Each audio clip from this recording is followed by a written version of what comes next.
그런데 이제 이걸 좀 세밀하게 볼 필요가 있는데요. 네. 북측에서 북측 국방위원회 대변인이 대담을 하다가 나온 거거든요. 그러니까 공식 성명을 발표한 건 아닙니다. 네. 그런데 거기서 3차 회담을 했다 그랬어요. 3차. 예, 3차로 세 번 만났다. 그런데 첫 번째 만난 게 5월 9일입니다. 첫 번째 만났다고 주장하는 게 5월 9일인데요. 얼마 안 됐어요. 5월 9일은 독일에서 이명박 대통령 각하께서 3월 25일 해관보 정상회의에 김정일 국방위원장을 초청할 의향이 있다. 소위 베이징 선언이었던가요? 그게 네, 베를린 선언. 베를린 선언이죠. 네. 그 선언을 했습니다. 혼자 선언. 예. 네. 제 추정컨대 네. 5월 9일날 베이징에서 만났든 어디서 만났든 만나고 난 다음에 즉각적으로 대통령에게 직보가 됐을 가능성이 높습니다. 왜냐하면 접촉한 사람들 이외에는 실상을 모르잖아요. 예. 접촉을 해놓고 그때는 얘기가 잘 됐으니까 또 만나자고 세 차례 만났거든요. 그러니까 제가 알기로 이렇습니다. 독일에 갔을 때 예. 같이 수행했던 김태효 전략비서관인가? 예. 대외 전략비서관. 이 양반이 독일에서 바로 베이징으로 날아갔대요. 베이징으로 날아갔고 그 사람이 거기서 만났을 가능성이 높은 거죠. 그렇죠. 거기서 접촉을 하고 접촉을 하자마자 전화를 했겠죠. 바로 보고를 했죠. 보고를 하고 1차 접촉의 결과는 긍정적이야. 긍정적이다. 긍정적이니까 여기서 각하께서 그러면 내가 입을 열어도 되겠구나. 예. 될 것 같으니까 예. 마치 자기가 선언을 해서 북한이 호응을 한 것처럼 만들고 싶었던 거지. 예. 처음에 구도는 아니 근데 이제 저는 네? 거기서 한 발 더 나가서 죄송합니다. 제가 늘 김어준 총수보다 한 발 더 나가서 안 나가기만 해봐라. 이게 김 무슨 효요? 김태효. 김태효. 네. 청와대 대외전략비서관. 디테일을 몰라. 김태효. 저는 사람 이름 기억을 못해요. 김태효입니다. 지금 김총수의 이름은 아직까지 기억을 못합니다. 그런데 상황을 독일에 가 있기 때문에 급박하게 보고를 하긴 했을 거예요. 그렇겠죠. 그런데 이 비서관이라고 하는 사람들은 아무리 이게 정권이 이쪽 정권이라고 할지라도 무척 신중하게 보고를 합니다. 그런데 이것을 빨리 깜짝쇼로 써먹어야 되겠다라고 하는 것은 MB 자신의 판단이 있을 가능성이 무척 높아요. 그렇죠. 독일에 있을 때. 독일에 있을 때. 네. 그리고 만났고 2차 만남, 3차 만남이 계속 준비가 되고 있으니 상황은 긍정적이지만 아직은 발표하기는 조금 이르다라고 보고됐을 가능성이 무척 높습니다. 그래? 너네들이 맨날 그렇게 우왕좌왕하고 우유부단하니까 이 정권이 잘 안 되는 거야. 나는 발표해. 그러면서 질렀을 가능성이 무척 높습니다. 제가 거기서 한 발 더 나가보죠. 그거는 이제 평소에 가까이 품성으로 볼 때 충분히 그럴 수 있는데 거기 플러스 하나 더 있었어요. 뭐냐? 만약에 한국에서 발표해봐요. 베를린 선언이라고 할 수가 없잖아. 그렇죠. 모양이 안 나. 베를린 선언을 하고 싶었던 거야. 베를린 선언을. 아주 중요한 지적인데 한 발 나간 것 같지 않고. 그래서 제가 베를린에 있을 때 하고 그래서 싶었던 거야. 5월 9일 날짜가 맞춰진 게 물론 이제 그 시차로 우리가 아주 디테일하게 봐야 되는데 우리가 그쪽 정권 진영 사람들이 아니니까 시간은 못 보는데 공교롭게도 우연의 일치로 5월 9일 날 시간이 딱 맞아버린 거예요.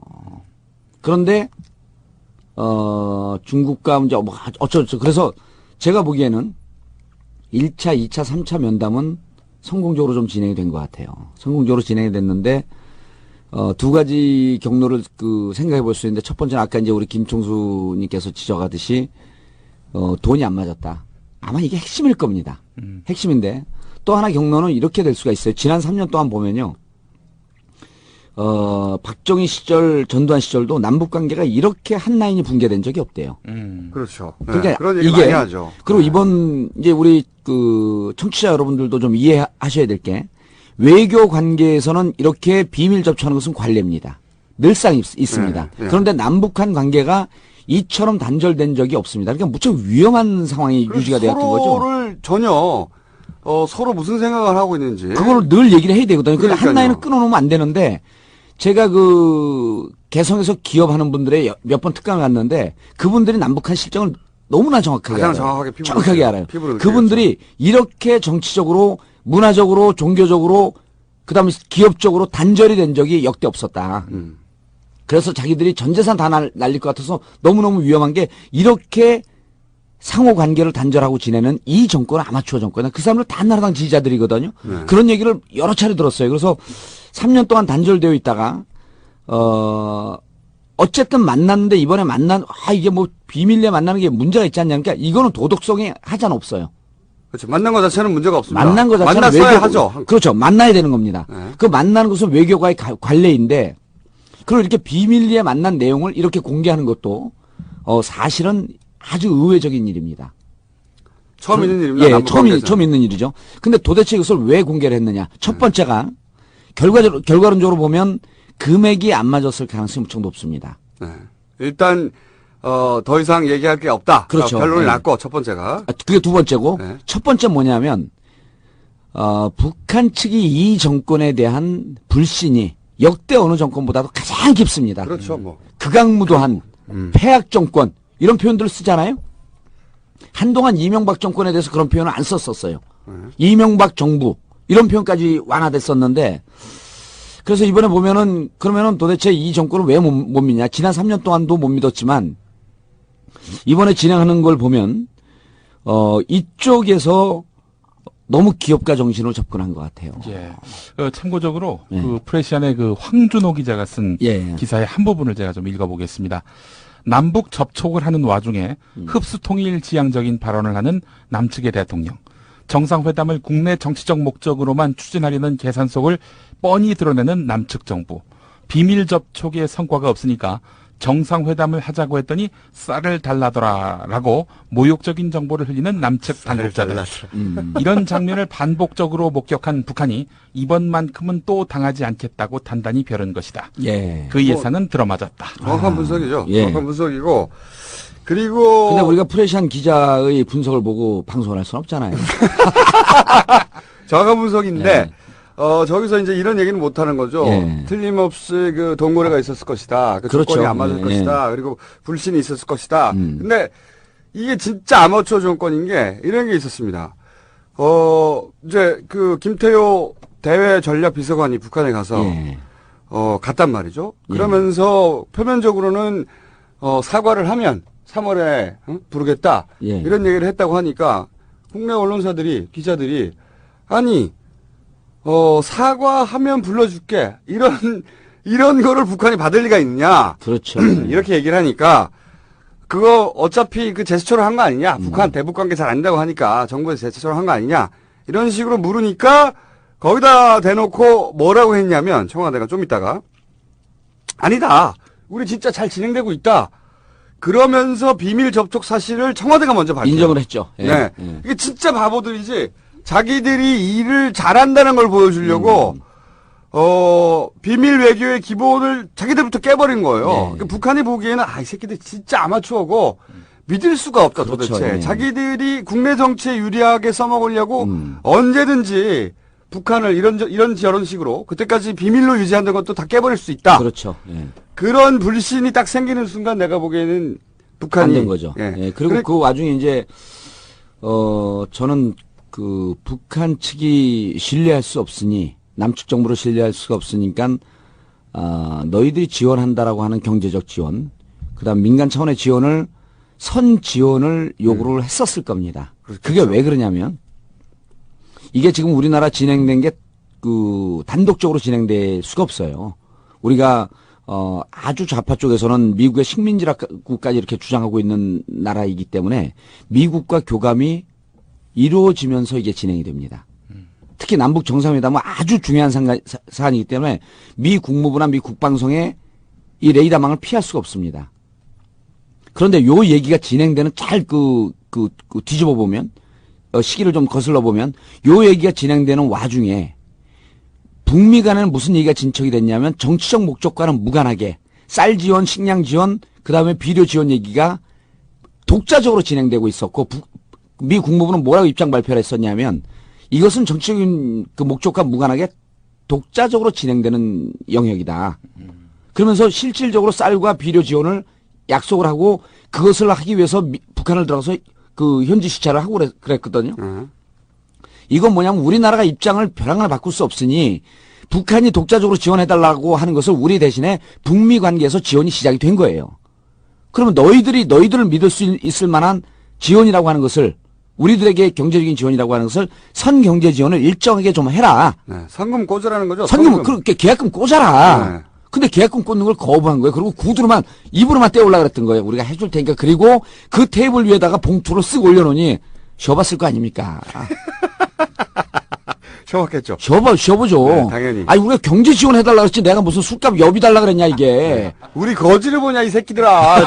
차비 주고 이거 다 떼올라 오느냐 이런 거죠. 네. 그리고 동시에 그 부분에 대해서 하면서 남측이 정상회담 요구하니까 이번에 북중 정상회담이 정기적으로 이루어지는 시간보다 좀 땡겨서 이루어졌다 그러지 않습니까? 지난번에도 저희가 얘기했듯이 북중 정상회담이라고 하는 것은 남측이 정상회담을 요구하는데 코너에 몰리면 안 할 수밖에 없는, 그러니까 북한 측 입장에서는 자꾸만 코너에 몰릴 수밖에 없는 상황이기 때문에 그렇다고 한다면 북중 정상회담을 통해서 북중 간의 정치적 교류, 경제적 그 관계, 동맹 관계 이것을 보이면서 몸값을 올려야 될 필요가 있는데 실질적으로 북중 정상회담이 이번에 성과가 무척 좋았어요. 그래? 너희들하고 이제 안 해. 근데 속으로 들여다보니까 테이블 위로 봉투만 올리고 실질적으로 지원해달라는 거 없고 계약금 안 꽂고 중도금 안 꽂고 뒤에 가선 딴소리하고. 뒤에 가서 딴소리하고. 그리고 비밀 다 폭로해버리고. 그렇죠. 그 와중에 남조선 방송 중에 나는 꼼수다라고 하는 방송을 들어보니 이 새끼들은 믿을 만한 놈들이 안 된다. 어떻게 이걸 다. 아니 이게 북한이 정말 가지고 노는 거예요. 이쪽에서 가지고 노는 거죠. 네, 먼저 던지니까 그래 그럼 우리가 중국 가서 니들의 지원 없어도 우리가 잘 살 수 있다는 걸 보여주게.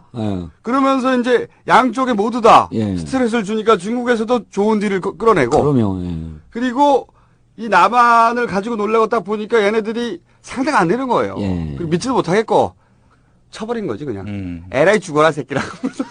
그 북한이 주체 사상이 하나의 철학적 사상으로 자리 잡기 시작한 게 60년대 말 70년대 초반인데 60년대에는 그때 당시에는 소련입니다. 소련과 중국 그때는 우리 중공이라고 불렀죠. 네. 중공 사이에서 양쪽에서 같은 사회주의 국가면서 요구하는 바가 틀리기 때문에 그 두 나라 사이에서 줄다리기 하면서 그 외교 정책이 등거리 외교 정책 아닙니까? 네. 불가운 등거리 외교 정책이라고 하는 거 우리가 이제 어렸을 때 배웠는데 그래서 외교 관계에 있어서 북한이 하나의 사안을 두고 양 국가 사이에서 외교적 조율을 하는 것은 세계 최고 수준이에요. 그럼요. 아니 미국이 중국이 예. 그리고 러시아가. 러시아가 한국이. 그렇게 압박을 하는데 한국이 그중에 안 죽잖아. 그렇죠. 그런데 이번에 정상회담 같은 경우도 정상회담을 하면서 북중 정상회담 있죠. 남북 정상회담 있죠. 이 정상회담을 갖고 북한과 남한 사이에서 줄다리기 하면서 자기들이 얻을 것은 다 얻어낸 거예요. 그럼 이렇게만 보셔도 간단하게 이해될 것 같아요. 미국이 정말로 무너뜨리고 싶은데 무너뜨리지 못한 정권은 없었어요. 예. 어디든 그렇죠. 필요하면 그냥 쳐들어가요. 아니면 고립시켜서 그렇죠. 꼼짝 못하게 하거나 이렇게 작은 나라가 이렇게 못 사는 나라가 그냥 사실은 최강국을 상대로 해서 지금 60년간 버티고 있는 겁니다.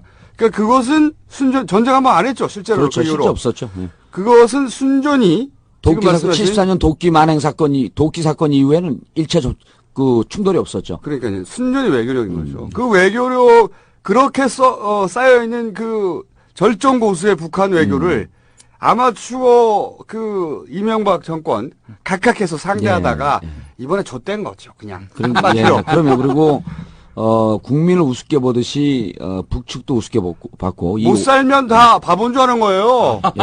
그게 특기예요. 이 정권에. 이 오만함이 어디에서 드러나냐 하면요. 김대중 대통령 시절에 그 남북 정상회담 하지 않았습니까? 노무현 대통령 남북 정상회담 했는데 그걸 한번 쭉 들여다보세요. 그 조중동 보수 언론에서 마치 돈 주고 정상회담 했다 그러다가 지들은 이번에 더 쪽팔린 거 아닙니까? 예.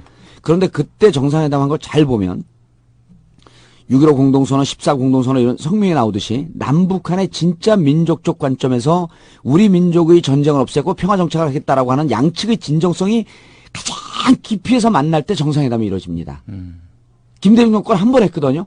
노무현 대통령도 한 번밖에 못했어요. 그러니까 우리 역대 최고의 진정성을 갖고 정치했다라고 하는 대통령도 한 번밖에 못했는데 우습게 보면서 6월에 한 번 하고 8월에 한 번 하고 내년 3월에 하자. 무슨 정상회담이 그 동네 축구 정기전인가요? 아니 반상회야. 씨발 반상 요새 아니 그러니까 이 사람들이 돈만 주면 될 줄 알았던 거예요. 돈만 그렇죠. 주면. 지지율이 떨어지니까 이것을 뒤집어 엎을 수 있는 것은 정상회담인데 그 전에 정상회담도 해봤다. 이걸 또 청와대에서 그 운동권 출신에서 전향한 친구들이 앉아갖고 기획을 합니다. 그 전에 한 번 했으니까 두 번 다 해봐야 두 번인데 이걸 뛰어넘기 위해서는 세 번을 해야 된다. 이 기획이 나온 거예요, 내부적으로. 그리고 돈만 주면 된다고 생각한 거예요. 또 돈만 내년 주면. 3월이 총선 바로 전달 아닙니까? 그렇죠. 3월 25일 시간으로 생각해보면요.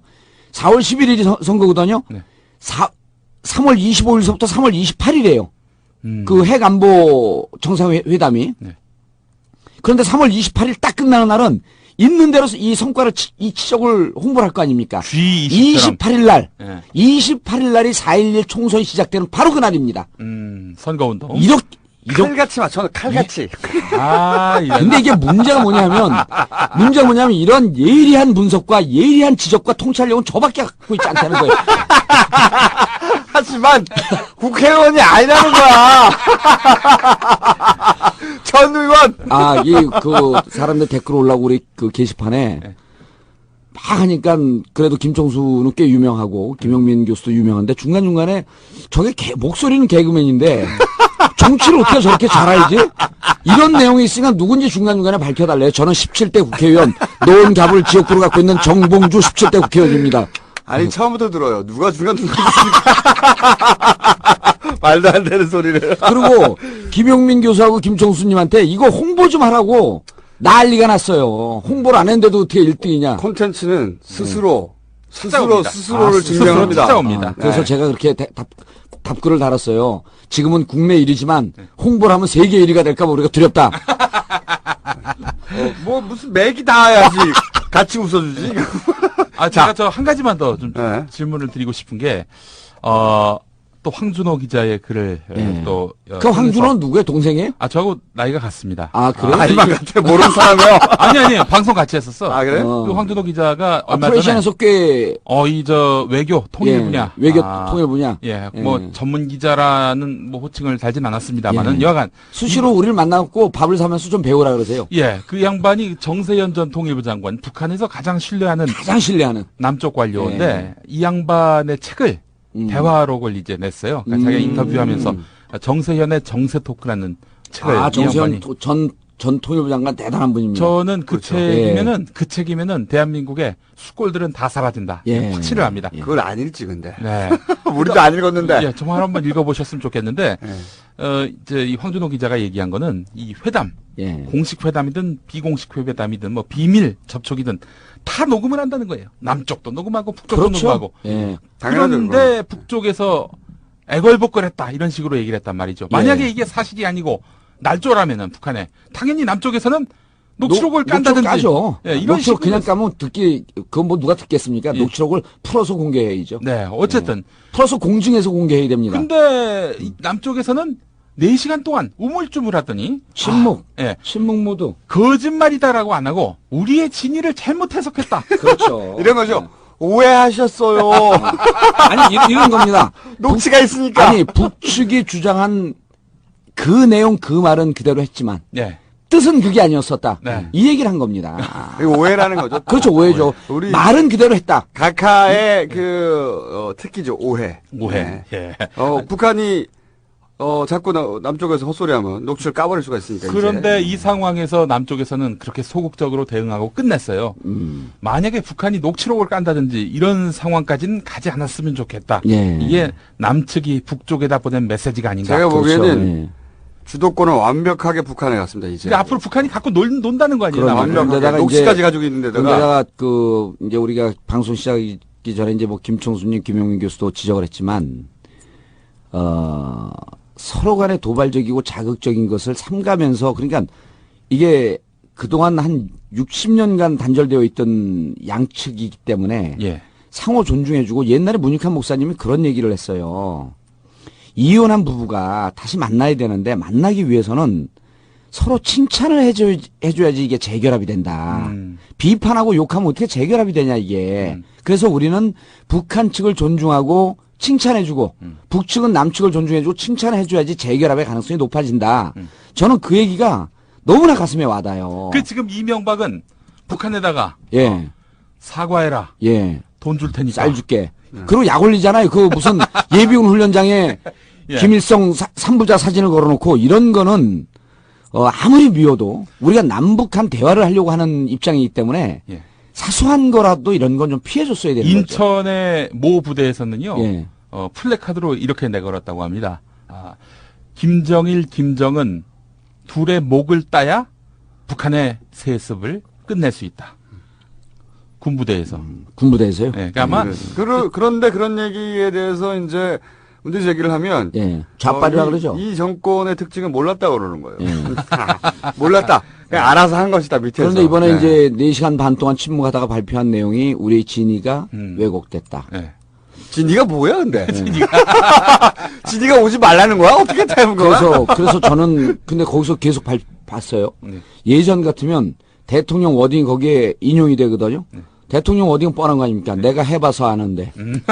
그 내용은 끝까지 없더라고요. 그러니까 여기 이 정부가 지금 이 3년 반, 4년 동안 끌어오면서 최악의 위기예요. 제가 사면 초과라고 하는 게 첫 번째는 경제 개판됐죠. 그러니까 서민 경제 완전 박살나지 않았습니까? 두 번째, 좀 이따 우리 얘기하겠지만 측근 비리 은진수. 세 번째, 한나라당이 갈래갈래 쪼개졌고 대통령하고 맞짱 뜨고 싸우는 게 유행이 돼버리지 않았습니까? 네 번째, 남북 관계가 역대 이렇게 최악으로 가고 있는 경우가 없어요. 그래서 이제 이 정권은 레임덕이라고 볼 수도 없어요. 셀프 탄핵. 지 스스로 자기를 탄핵해버린 거야. 자학.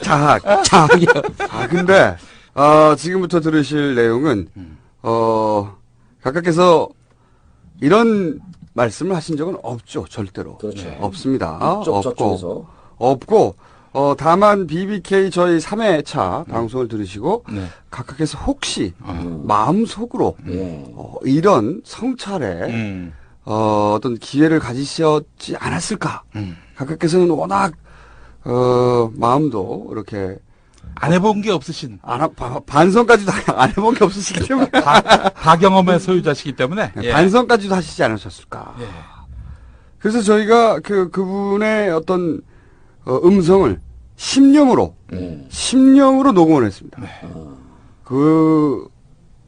심령으로 녹음한 예. 내용을 지금부터 들으시겠습니다. 예. 소득만 높고 품격과 교양이 없는 사람을 우리는 존경하지 않습니다. BBK와 관련하여 말씀드릴 기회가 없었습니다. 제가 BBK를 소유했다는 주장은 사실입니다. 분명히 확인했습니다. 예를 들어 저는 땅 한 평도 남의 이름으로 숨겨놓은 것은 없습니다. 그 땅이 제 것은 얼마나 좋겠습니까? 제가 무슨 비리와 관련하여 한 번도 문제가 된 적이 없었고 국민으로부터 나름대로 지지와 인정을 받아왔습니다. 여러분 이거 다 거짓말하는 걸 아시죠? 그래서 저는 이 BBK가 이게 복잡하니까 복잡한 이야기를 하면 국민을 속일 수 있지 않겠냐 하는 이런 생각을 했습니다. 국민 여러분께 심려를 끼친 데 대해서 진심으로 사과를 드립니다. 저는 불이나 불법과 타협하지 않은 그러한 삶을 살아오지 않았습니다, 여러분.